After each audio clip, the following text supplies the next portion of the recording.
বোলছবি প্ৰেমীসকলৰ বাবে পৰিচিত এটা নাম ৰাজকুমাৰ তালুকদাৰ।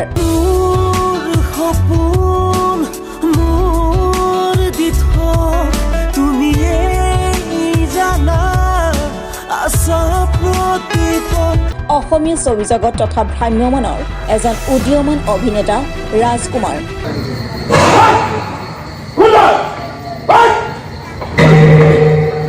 একচন হিৰো নামেৰেও জনাজাত।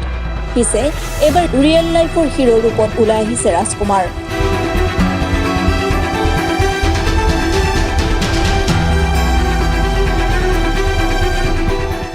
বজালী মহকুমাৰ বিভিন্ন গাঁও বুৰ গৈছে বানত।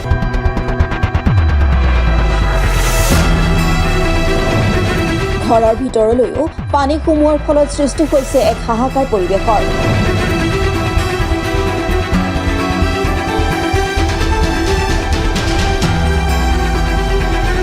চৰম খাদ্য সংকটত পৰিছে অঞ্চলবাসী।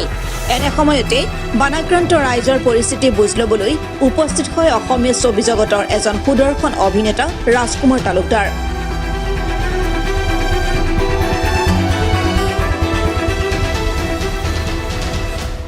অভিনেতাজনে বানৰ কবলত পৰা বহু অঞ্চল পৰিদৰ্শন কৰি পৰিস্থিতিৰ বুজ লোৱাৰ লগতে বানাক্ৰান্ত ৰাইজৰ থকা খোৱা তথা স্বাস্থ্যজনিত সমস্যাৰো বুজ লয়।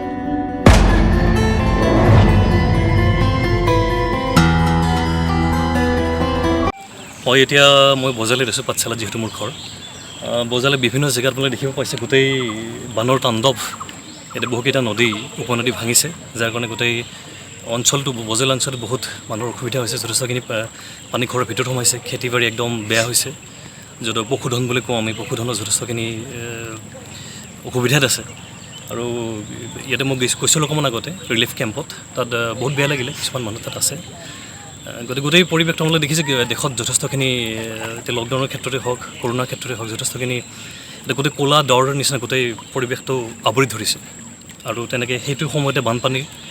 গতিকে কি ক'ম, যথেষ্টখিনি দুখত আছে মানুহখিনি, যথেষ্টখিনি সমস্যাত আছে।